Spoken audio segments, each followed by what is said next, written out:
തൃശൂർ ഡിസിസിയിലെ പ്രശ്നങ്ങൾ പരിഹരിക്കുന്നത് സംബന്ധിച്ച് കോൺഗ്രസിൽ സമവായമായില്ല. ഇത് സംബന്ധിച്ച് ചർച്ചകൾ തുടരും. വി.എം. സുധീരൻ നേരിട്ട് പങ്കെടുക്കുന്ന ഡിസിസി യോഗം ചേരാനും ഗുരുവായൂർ ഉൾപ്പെടെയുള്ള ബ്ലോക്ക് കമ്മിറ്റികൾ പുനഃസംഘടിപ്പിക്കാനും ഇന്നലെ നടന്ന യോഗത്തിൽ തീരുമാനമായി. മുഖ്യമന്ത്രിയും ആഭ്യന്തരമന്ത്രിയും സി.എൻ. ബാലകൃഷ്ണനുമായി ചർച്ച നടത്തും. ഇരു വിഭാഗങ്ങളും തമ്മിലുള്ള പോരിന് പൂർണ്ണ പരിഹാരം കാണാൻ യോഗത്തിനായില്ല. ഇരു ഗ്രൂപ്പ് നേതാക്കളും നിലപാട് യോഗത്തിൽ ആവർത്തിച്ചു. എന്നാൽ പ്രശ്നങ്ങൾ പരിഹരിക്കണമെന്ന അഭിപ്രായം പൊതുവെ ഉയർന്നു. വിട്ടുവീഴ്ചയ്ക്ക് തയ്യാറാകാതെ വന്നതോടെ തുടർ ചർച്ച നടത്താമെന്ന ധാരണയിൽ യോഗം അവസാനിച്ചു. KPCC president VM. സുധീരൻ പങ്കെടുക്കുന്ന ഡിസിസി യോഗം വിളിക്കും. ഗുരുവായൂർ ഉൾപ്പെടെയുള്ള ബ്ലോക്ക് പുനഃസംഘടന വേഗത്തിൽ നടത്താനും തീരുമാനമായിട്ടുണ്ട്.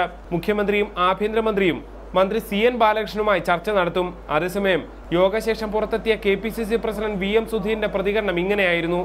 തൃശ്ശൂരിലെ സംഘടനാ പ്രവർത്തനങ്ങൾ മുന്നോട്ട് കൊണ്ടുപോകുന്നതിനുള്ള എല്ലാ കാര്യങ്ങളുമായിട്ടുണ്ട്.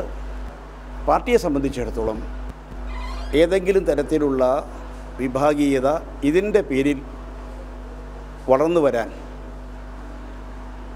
അനുവദിക്കുന്ന പ്രശ്നമില്ല. തർക്കപരിഹാരത്തിനായുള്ള യോഗത്തിൽ ആരോപണ വിധേയനായ മന്ത്രി CN. Balakrishnan പങ്കെടുത്തിരുന്നില്ല.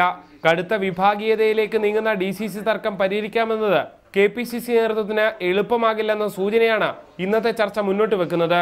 G. Sreejith, reporter, Thiruvananthapuram.